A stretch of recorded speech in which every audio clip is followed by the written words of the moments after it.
Did Aragon improve relations with the Pope? If they take land from the Pope, I don't think it's going to matter. Their relations with the Pope? Nope, minus 161, which is already very, very dangerous. And there we go. They just straight up annexed it. They didn't even just cede it to Naples, they just took it. That is very dangerous. And they may well have aggressive expansion. Yeah. Ooh, right. Oh, dear. Milan, 50%. Savoy, 50%. Venice, 50%. Genoa, 50%. I think we're going to see a coalition here. Florence, 50%. All of those guys are dangerous. We could be seeing an anti-Aragonese coalition. And Aragon, of course, is allied with France, and France is already struggling in the Dutch coalition. So Calico was saying, I don't see a way back in from this. I think Aragon may have just handed them one. And he also has the papal modifier. That's also true for controlling Rome, which is another big negative. Oh no, he gave Rome back. Probably wise. Occupation of Rome gives you minus 10 yearly papal influence and minus 1 diplomatic reputation. Plus you'll be suffering penalties because of the poor relations with the Pope. So you were just after Umbria. Why? Umbria's not even in the Genoa node, nor is it a trade centre. That seems like a completely pointless war. Didn't get any power projection from that either.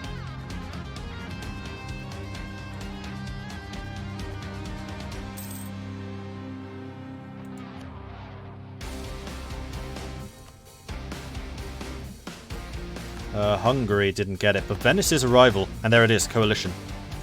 Now they just need to trigger it, and we'll be watching that with interest. So shout if Eagle Slayer goes to war.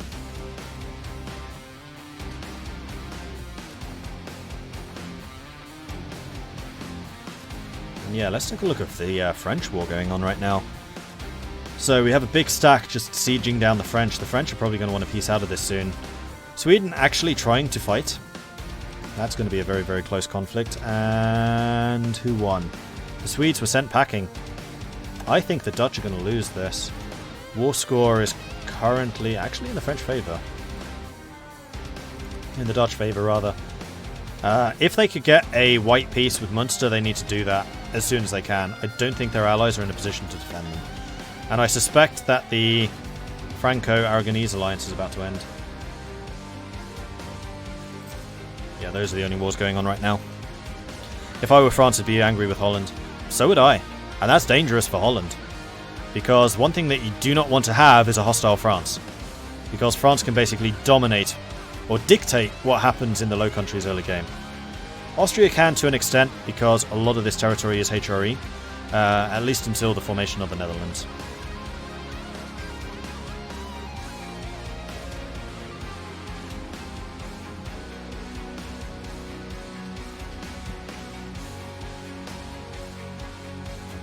So the reason it's paused is because Trav either disconnected or left. I'm not sure which. She did say that if she slows it down, she'll leave, so I'm going to guess that. Yeah, she didn't say anything. I asked Val to find out real quick. So okay, cool. No worries. Thank you.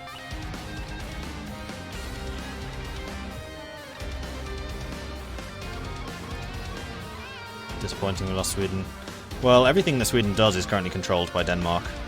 So for the players to lose, that's probably the least impactful, at least at this stage. But losing players is always a shame. But unfortunately, that is just one of the realities of these multiplayers. Like, people have internet connections of differing qualities, and sometimes they just can't keep up. And it's unfair to the rest of the players if they don't. Okay, the Dutch, still with their level 3 general. Unfortunately, he's a fire general. Fire early game is not that useful. You really want to have a shock general early.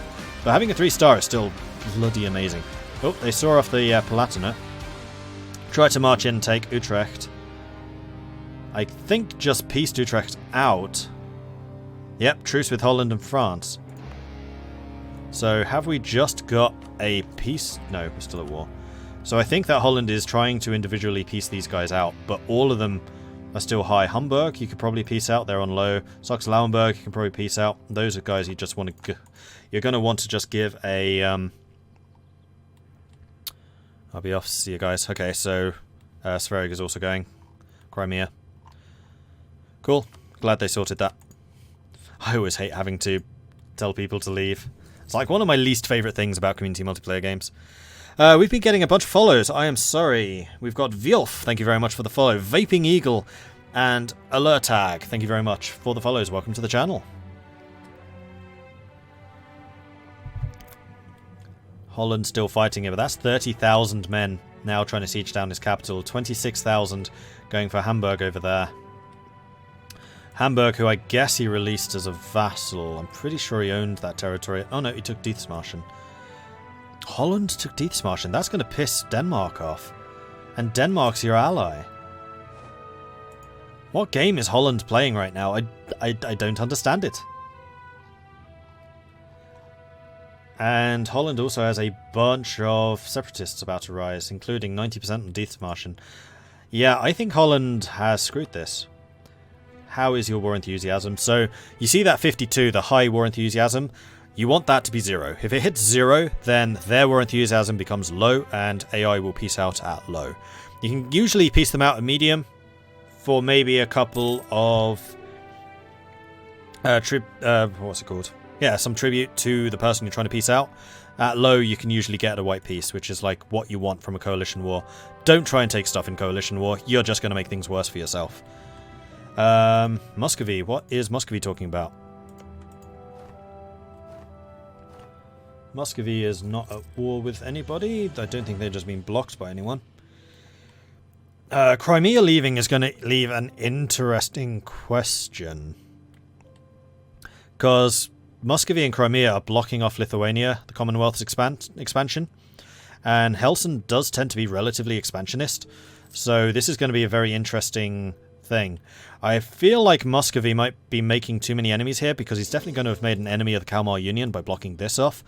And he's going to be saber-rattling against the Polish-Lithuanians by blocking the border with Crimea. Crimea are not allied, I believe, with Poland and Lithuania. Nope. So, yeah, that's going to be a tension point right there. A flashpoint. Yeah, flashpoint is the word for it. Holland is hard to pilot in a multiplayer game, to be honest. That is true.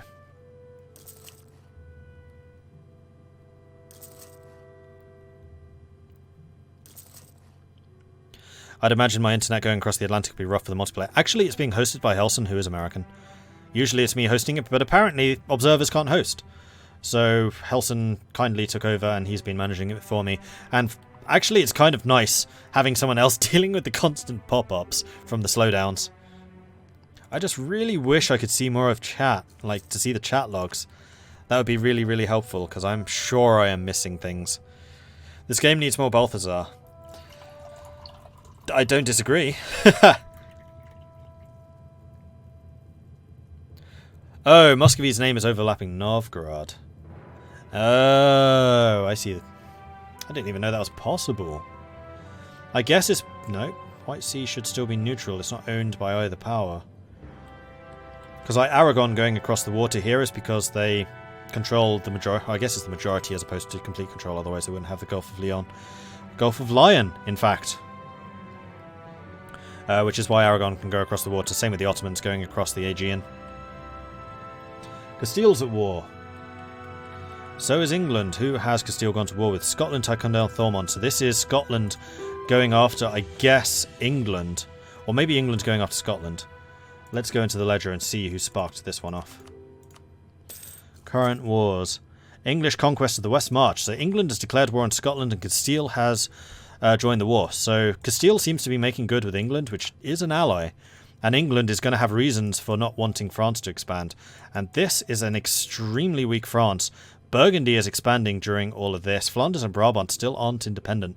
There's going to be a very weak Holland, which means that Brabant or Flanders could start consolidating the Low Countries rather than Holland, which is going to be the last thing that guy wants. So, interesting times, interesting times. Both France and Castile, both very, very weak. But France, I think, is probably earning a lot of goodwill from jumping in with both feet, trying to defend their various allies. Aragon, I am amazed that your coalition hasn't triggered. I am absolutely astonished, because this is more than enough to do it. I wonder if the people in the coalition are scared of Aragon's allies. Aragon's played a very good diplomatic game, allied with France and Portugal, but we know that France is weak, and the AI can see that. They're going to have no manpower. They're hemorrhaging money. They are in debt, though I wouldn't say heavily at this point. It's not looking great. How's Castile doing? Castile is now earning cash. Castile's got manpower in the bank. Castile's building up their armies again. Castile's fine. This is recoverable. Like, Aragon can't do anything for a while because of their aggressive expansion. Portugal doesn't tend to be too expansionist because they'd rather go colonial. Castile could also still go colonial. They're in a very good trade area. If they could get a deal with Portugal, then Castile will be fine. Hey, Srouge. Yeah, sorry that you had to leave there. Just, there has been a lot of lag. There's been an awful lot of lag. And in the future, you might want to be in voice chat with the others, even if you just have like a headset or something on.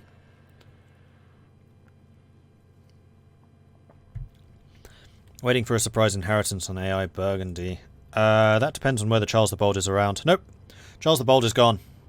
He had an heir. Burgundian inheritance can only trigger if Charles the Bold dies without an heir, and he had an heir. So, Burgundian inheritance, now blocked. Burgundy is here to stay. Did Castile develop his gold mine? La Marcha. Nope.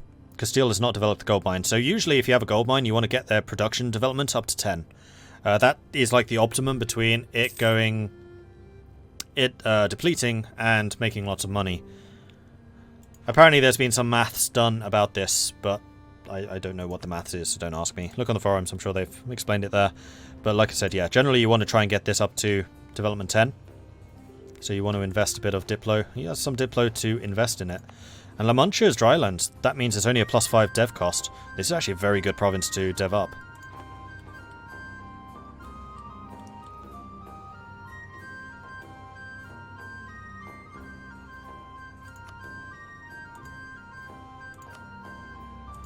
Yeah, I think they're still talking about Eagle Slayer slowing stuff down.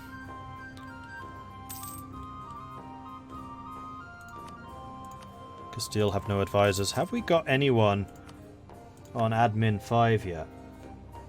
Let's see if there's a tech map mode where we can see that. England might be. Yeah, England's got admin 5. So what idea have they gone for? That's not England. So England have gone maritime. That's an interesting choice. So the main perk of maritime is it increases the number of ships you can have. So clearly Gaming Bob here is going for a very big navy, which is playing to England's strengths. Maritime is not as militaristic as naval ideas, and it's not as trade heavy as trade ideas. But it still has military application because you just got more ships. It also increases the amount of privateering efficiency and blockade efficiency, which will allow you to play a very proactive naval game without actually declaring war on people. It also gives you the very, very powerful can repair in coastal sea zones, so as long as you're on a coast, you're going to be repairing, which can mitigate some of the attrition you will suffer early on. And also it has this, merchant traditions, naval tradition from protecting trade. So if you have light ships protecting trade, which early game isn't very powerful, mid to late game, especially late game, is huge. You're basically guaranteed to have 100% naval tradition at all times, which means your admirals are going to be better, and military commanders of any kind are very, very useful. It's also going to ensure you have more naval morale. Now, England already have... Oh no, Britain have morale bonuses. England itself doesn't. England's actually more orientated for land conquest. So if you wanted to do a colonial continental game, you might actually want to stay England rather than going Britain. But if you're going to play the naval game, which Bob is definitely planning on doing here, he wants to become Britain. So we won that war and we got a whole 3 nuggets out of it. I call that a victory. The fact that you didn't die, yes, I would call that a victory. Well done. I mean, France... nothing happened there, don't worry about it. I definitely saw France struggling a little bit. And I'll be watching that with interest, because a weak France means that other opportunities could arise for other powers. Yeah, I'm gonna be paying him back a fair bit. Anyway, you better be. Entertaining to the viewers. It definitely was that. And again, thanks for triggering the coalition war just as I was explaining what coalitions were. No problem. It was all set up. I'm sure it was. Oh yeah. Oh yeah. But well done for winning that. I had my doubts. Like, when I saw that both Denmark and France answered the call, I was like, okay, maybe. Especially as you have a 3-star general. But had that been you on your own, oh boy.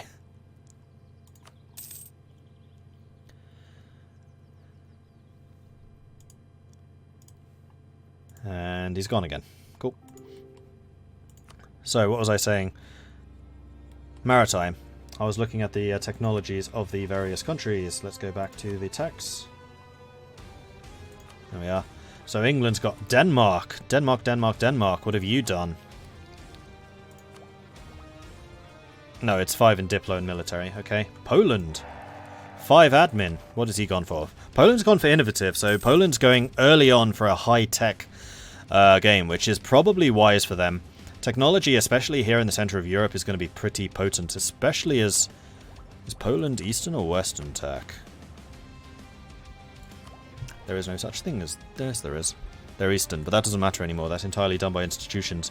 So the fact that you've gone for high innovative means you'll be generating more innovativeness throughout the game.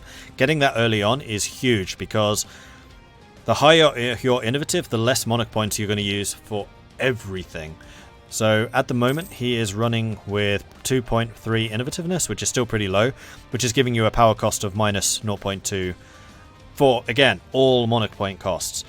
At 100%, that's 10% all power cost reduction. That starts to rack up really quite quickly, actually, and if you have that early on, then that's going to be really, really good. Prestige decay is nice. Tech cost minus 10%. Not only are you spending less because of your innovativeness, you're also spending less anyway because of your tech cost reduction. Possible advisors just means you have a better choice in advisors. Institution spread means you get the text faster, though that seems to be a little bit arbitrary. Monthly war exhaustion. For Poland, this is very, very important. Poland has a very central location in Europe, which means when there are wars, Poland is probably going to get occupied in some form. And when you're occupied, you start taking monthly war exhaustion. War exhaustion translates into higher revolt risk. Higher revolt risk translates into having to fight rebels and also having a weaker economy. So being able to burn that down just automatically is super strong. Especially when you're at war, you have no war exhaustion reduction unless you're spending points on it. This stays on even during wars. We also have the formalized officer corps, which means you have more leaders without upkeep, which means you can maintain more stacks with leaders. And then also the huge minus 25% advisor cost. I think this is actually one of the most underrated abilities in the entire game, because it means your advisors are cheaper, which means you can have higher level advisors at any time, which means you're generating more monarch points, and then you're spending less monarch points on technology because of your innovative ideas, and also the power cost reduction, which means you have more monarch points, which means you have more development, which means you can play taller even if you're a wide country. Like, this is a very good combination for Poland, actually. That's a good move. Who else do we have? England we've already looked at. Albania, right, because of Skanderbeg, but Albania is not a human player. Do they still have Skanderbeg? They do. 656 ruler at the start of the game, plus he's also an utterly redonkulous 5550 general. Like, he is one of the best, if not the best leaders, full stop. Who's that? Oh, that's Theodoro. I'm not going to worry too much about what the AI is doing. I'm just mostly interested in seeing who has level 5 admin. I'm just going to do a quick check here. It's not tech overview. I'm actually sure this is. Nations Technologies, admin. Let's just sort this by the level 5s. Poland, Ravensburg, Mantua, Naples, Holland, Perm and Mameluke. So Holland have also got admin level 5, which means they also have an idea. I'm going to guess maritime or trade or economic. That's Albania. I was like, huh? Economic. Good choice for the Dutch. So it's a bit of a toss-up between economic or trade for the Dutch. Trade gives you an early leg up in terms of just making money through trade, but early game trade tends to be rather weaker than mid game. Mid game it really starts to skyrocket, but early game it's not the best source of income. So going with the economic ideas is a lot stronger. It gives you the additional tax modifier, which early on, before trade efficiency and production efficiency kicks in, tax is the best way of making money. It reduces construction costs, which means you can already build up the already high development provinces further. So the higher your development in a province, the more building slots you have, the more buildings you can build. Therefore, the construction cost pays off better because you have more buildings. Inflation reduction is a good way of mitigating the cost of loans. So if you want to take loans, that's good. For a country that is so reliant on its financial strength, being able to take those loans during a moment of crisis is definitely important. Brandenburg's at war, and so is Austria. We'll take a look at that in a second. Interest per annum means you pay less for the loan, so again, these two combined, excellent loan control. Autonomy change, less important, that's better if you're a big country that's blobbing out quite a lot, which I don't really see the Dutch doing. Land maintenance means you're paying less for the armies. Production efficiency means your production pays more, so that's really good in high trade good areas. So if you expand to, say, actually, in the Low Countries is great because the Low Countries is dominated by cloth. Cloth is one of the best European goods to have. And then finally, the absolutely enormous development cost, minus 20%. This is probably the reason you want to take this the most as the Dutch, because your Dutch provinces are farmland, farmland, swamp, farmland, forest, forest, farmland. And because you have so many cheap development provinces, you can go super tall. Like, the Netherlands is probably one of maybe 4 regions in the game where you can really play a tall game really well. You've got the Netherlands, you've got Northern Italy, you've got Ava, and you've got the Bengali Delta. I would say those are probably the 4 regions best for that. And that combined with cloth, which reduces dev cost even further, means that your monarch points are just going to go that much further and you're going to get that much more development squeezed out of them. So, good choice, good choice. Brandenburg. Who is Brandenburg fighting? Brandenburg is fighting against Bohemia, probably carving up between them, Poland, and Austria. Brandenburg, are you allied with Poland? They are. Good choice of allies. So they must maybe have a deal about who's going to get Danzig eventually, but they are just dividing Bohemia between them. This could also potentially be dangerous for Austria and Poland because they're allowing Brandenburg to grow. Mid to late game Brandenburg is super duper strong. There are a couple of reasons for that. Their military just skyrockets. They've got that yearly army tradition, which means their tradition is always going to be good. They've got that extra discipline, which means they're always going to do extra damage in battles. They've got that plus 20 morale of armies, which is ridiculous. And then, like, the biggest deal, the infantry combat ability plus 20%. Infantry is going to compose the primary portion of your forces throughout the game. Unless you're Poland, in which case probably cavalry. But generally it's infantry, so to have the biggest section of your army performing that much better than anyone else is huge. And then if they manage to form Prussia and get access to the Prussian government form, that can just take off even further with all the extra discipline. Plus if you have high absolutism, you get even more discipline. Yeah, Brandenburg can take off and they can become a real threat to Poland and Austria. So this is a double-edged sword. If they stay loyal to you as an ally, fantastic, you've earned yourself a great ally. But if they don't, there is always that.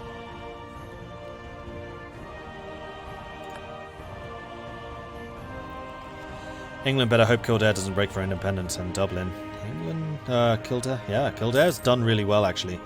Definitely got some kind of agreement with England. I'll be kind of curious to hear what that is about. Yeah, I know Aragon has a coalition. But it still hasn't triggered. Okay, Ethiopia, the only country at war right now. We haven't looked at Ethiopia for a while. Ethiopia, I'm going to guess, is up against Adal. Yep. Adal, Hadramu, Ajuran, Malindi, and Aden. That's a lot of people. Aden, Ajuran. Well, let's just go to the diplomatic map mode. This could be very bad for Ethiopia. It kind of looks like they're being caught out here. So against Adal, against Aden, Hadramu, Ajuran. These are all enemies. They're actually fairly close to each other. And your allies are Maran and Wasangli. I'm not convinced about your chances there. Let's just see if that's a war they declared. They declared it is. And they are losing it currently. Minus 23. I think this is going to be an area we're going to watch for a while. This is probably a miscalculation on Ethiopia's side. Need more player wars. Player wars definitely will be happening more in the future. Don't worry about that Maccabi face. Early game is always about gobbling up the AI in order to form your whole country. Once the countries are formed, then the player intrigue will start happening. I mean, we already had the massive Iberian War. What more do you want?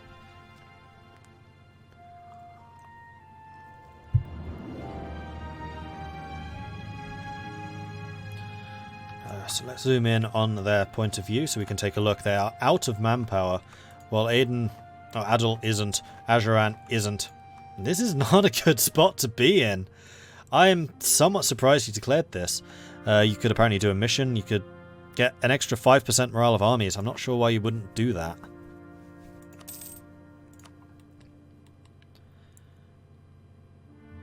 They do have more forces on the field. No, they don't. They're outnumbered 2-1. With a 4-1 difference in terms of cavalry, that's dangerous. Early game, cavalry reigns supreme. Later on, infantry will overtake cavalry in importance, but early game, cavalry is king. If you can afford them, you want the cavalry. Do I think Castile is dead? No. Can the Iberian wedding fire? Not with 2 players. At least that's what I've been told. I don't know if that's true for sure, but I'm pretty sure if Iberian wedding did fire, then there would be a lot of people willing to support independence. It would be very dangerous for whoever did fight. We have a player war. So, who's fighting?